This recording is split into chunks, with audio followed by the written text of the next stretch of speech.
नमस्कार दोस्तों। India China के बीच बॉर्डर टेंशन्स पिछले कई दशकों में सबसे खराब हालत में। हमारे 20 से ज्यादा जवान शहीद हो गए।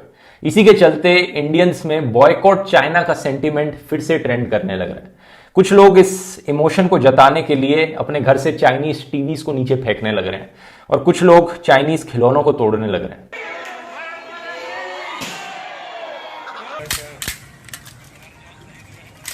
ये चाइना का माल है। मुझे लगता है दोस्तों, अगर हम इस बॉयकॉट चाइना मूवमेंट को सक्सेसफुल बनाना है तो ये टीवी तोड़ने से, खिलौने तोड़ने से नहीं होने वाला। हमें रूट कॉजेस को समझना पड़ेगा कि किस तरह से चाइनीज कम्युनिस्ट पार्टी दुनिया पर अपना राज जमाना चाहती है। इकोनॉमिकली, पॉलिटिकली, ज्योग्राफिकली किन डर्टी टैक्टिक्स का इस्तेमाल करते हैं ये करने के लिए। और यहां पर इस गलत फहमी में मत रहना कि ये सिर्फ इंडिया के साथ आज प्रॉब्लम हो रही है। जो बॉर्डर इंट्रूजन आज चाइना इंडिया के साथ करने लग रहा है, यही चीज चाइना ताइवान के साथ भी करने लग रहा है सेम टाइम पर। और इकोनॉमिकली तो कितने ही कंट्रीज के साथ ये क्या क्या तरीके अपनाता है, इन सब की बात करेंगे इस वीडियो में दोस्तों, ताकि हम स्ट्रैटेजीज बना पाए साथ में मिलकर बाकी कंट्रीज के साथ चाइना के अगेंस्ट जाने के लिए। क्योंकि आज के दिन दोस्तों चाइना ना सिर्फ इंडिया के लिए खतरा है, बल्कि दुनिया भर की सारी डेमोक्रेटिक कंट्रीज के लिए खतरा बनता जा रहा है। और यहां पे चाइना की जब मैं बात करता हूं तो सिर्फ कम्युनिस्ट पार्टी ऑफ चाइना की बात कर रहा हूं। एक पार्टी जिसने चाइना के ऊपर अपनी डिक्टेटरशिप जमा रखी है। चाइनीज लोगों का यहां पर कोई कसूर नहीं है।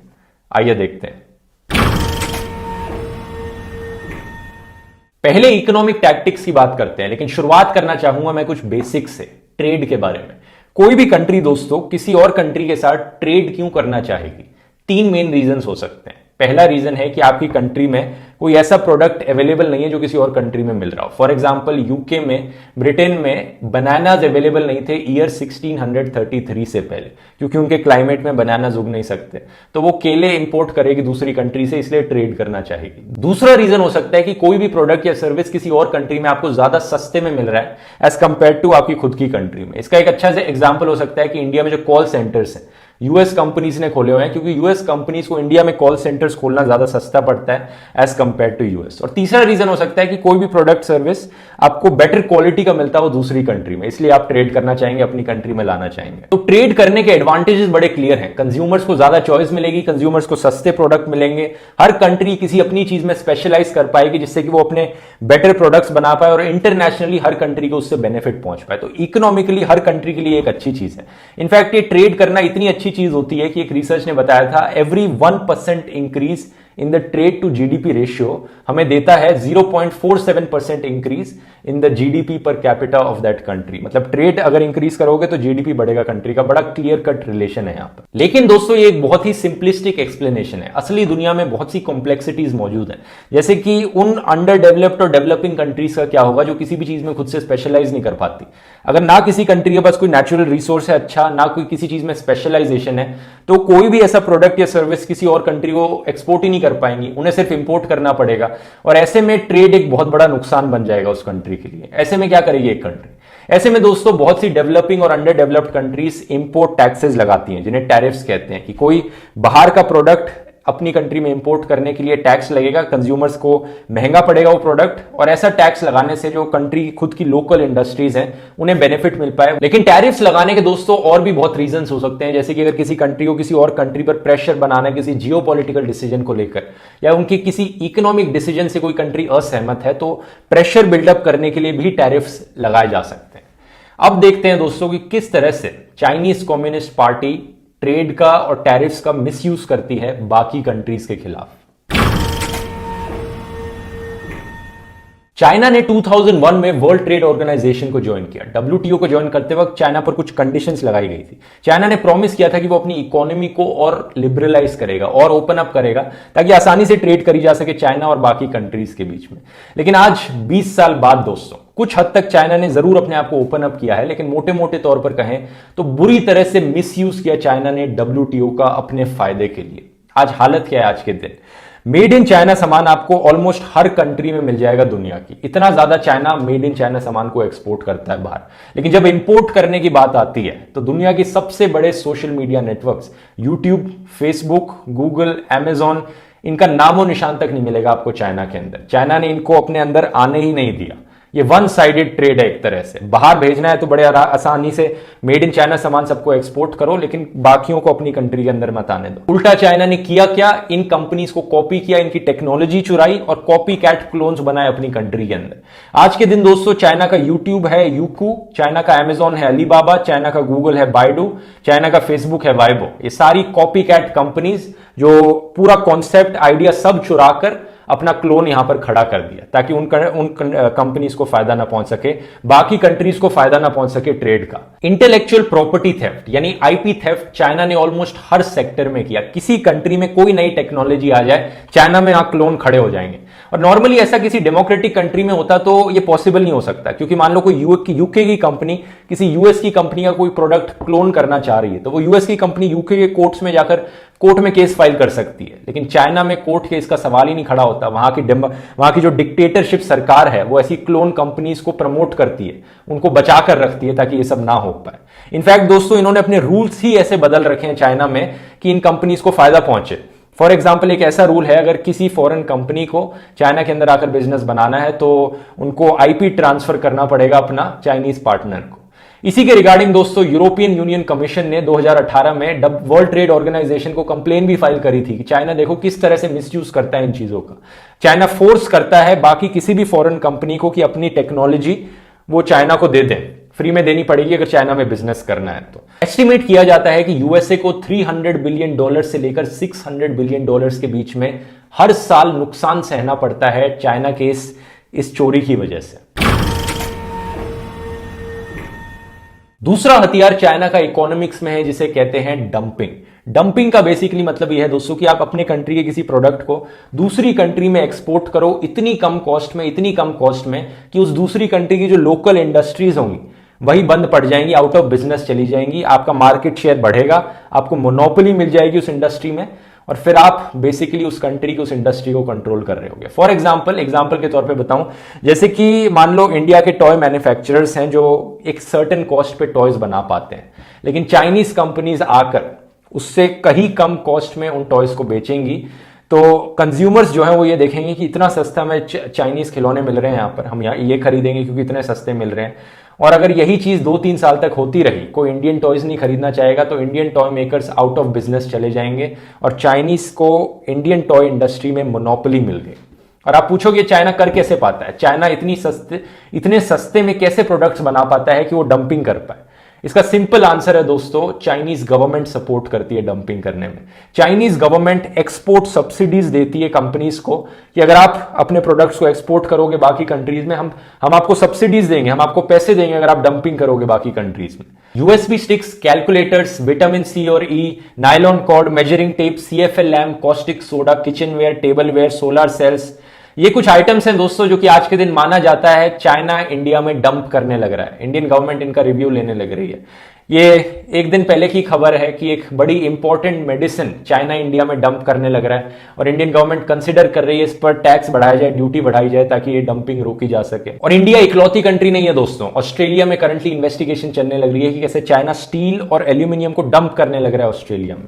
इनफैक्ट यूरोपियन यूनियन ने तो अपना ऑलरेडी इंपोर्ट टैक्स बढ़ा दिया स्टील के लिए जो चाइना से आ रहा है। इन्होंने अपनी इन्वेस्टिगेशन के बाद पाया कि कैसे चाइना स्टील की डंपिंग कर रहा था यूरोप और यूएसए में। तो ये जो डंपिंग की टैक्टिक्स हैं और ये जो पहले मैंने आपको बताया था, यही रीजन है दोस्तों कि चाइना आज के दिन इतने ज्यादा एक्सपोर्ट्स कर पाता है as compare to imports. Trade surplus में रहता है बाकी कंट्रीज से ज्यादातर कंपेयर करें तो, और बाकी कंट्रीज की जो लोकल इंडस्ट्रीज हैं उन्हें आउट ऑफ बिजनेस ले जाके खत्म कर देता है और बाकी कंट्रीज को अपने ऊपर डिपेंडेंट बनाता है। ये इनके तरीके हैं। तो लेसन यहां पर यह है कि इंडियन गवर्नमेंट अपनी आंखें खोलकर रखे और ध्यान रखे कि किन किन चीजों की डंपिंग चाइना करंटली करने लग रहा है, उन पर टैक्स बढ़ाया जाए। यहां पर चौकन्ना रहना पड़ेगा इन चीजों को लेकर।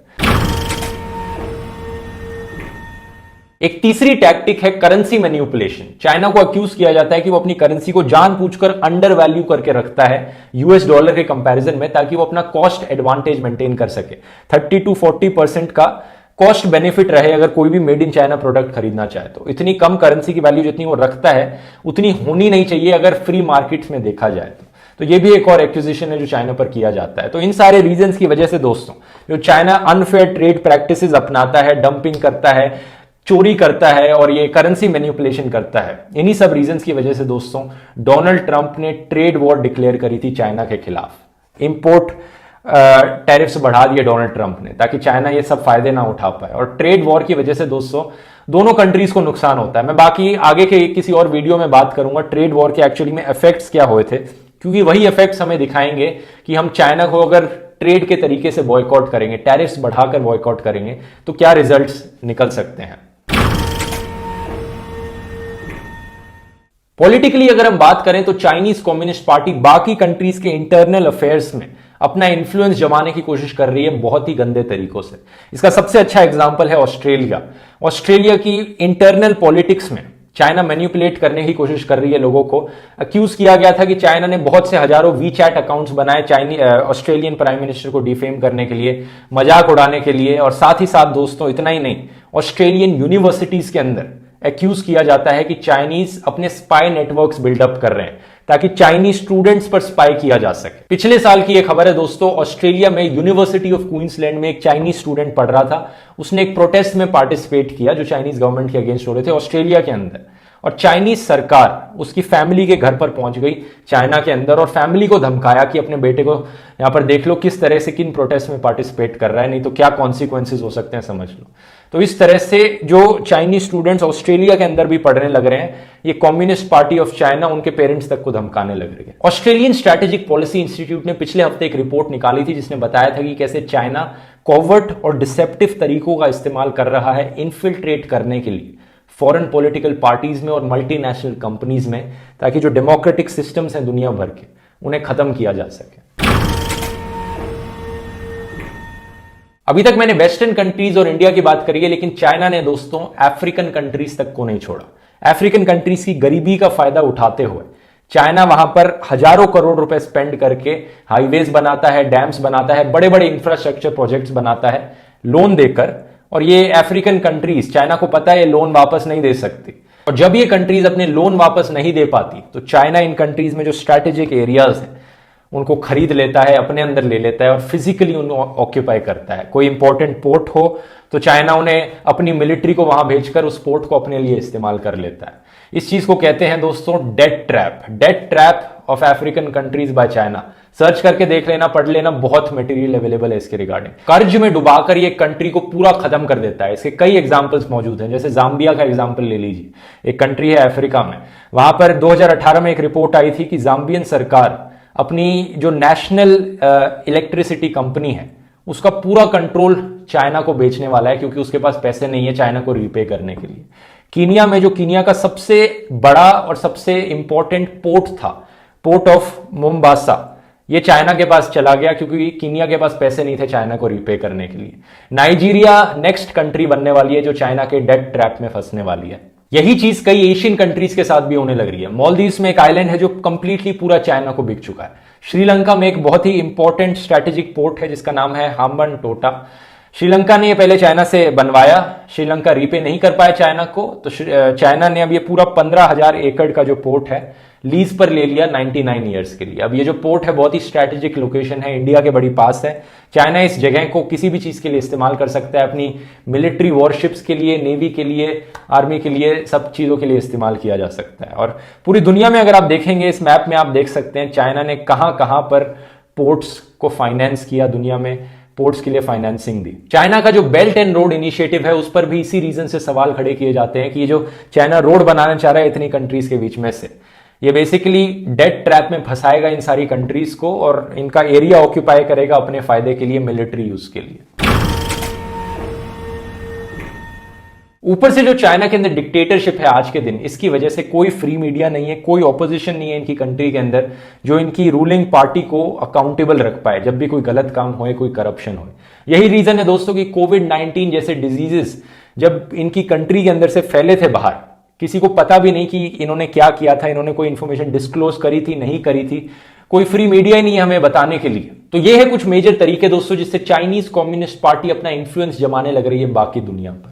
अब आप देख सकते हो कि यहां पर बॉयकॉट चाइना बोलने से और थोड़े थोड़े टीवी तोड़ने से, खिलौने तोड़ने से कितना इंपैक्ट पड़ेगा इनके ऊपर। चाइना यहां पर नेक्स्ट लेवल पर गेम खेल रहा है, यहां डेट ट्रैप्स में फंसाकर, डंपिंग करके ये छोटी मोटी चीजों से कुछ होने वाला नहीं है। यहां पर इंडिया को नेक्स्ट लेवल पर सोचना पड़ेगा चाइना को काउंटर करने के लिए। अच्छी खबर यह है कि चाइना ऑस्ट्रेलिया के अगेंस्ट है, यूरोप के अगेंस्ट है, यूएसए में डंपिंग कर रहा है, अफ्रीका में ये कर रहा है।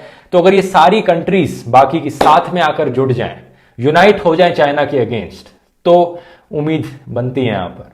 और इसकी एनालिसिस मैं करूंगा नेक्स्ट वीडियो में कि किस तरह से हमें बॉयकॉट करना चाहिए चाइनीज सामान को, जिससे एक्चुअली में इंपैक्ट पड़ पाए। उम्मीद करता हूं दोस्तों ये वीडियो पसंद आया होगा। इस वीडियो को शेयर कीजिए और दोस्तों, और अगर आपको मेरा काम पसंद आता है, मुझे सपोर्ट कर सकते हैं patreon.com/ध्रुव पर, या यूट्यूब पर मेंबर बन के ज्वाइन बटन क्लिक करके, ताकि ऐसे ही और वीडियोज में फ्यूचर में आपके लिए बनाते रहूं। चलिए दोस्तों, मिलते हैं फिर अगले वीडियो में। बहुत बहुत धन्यवाद।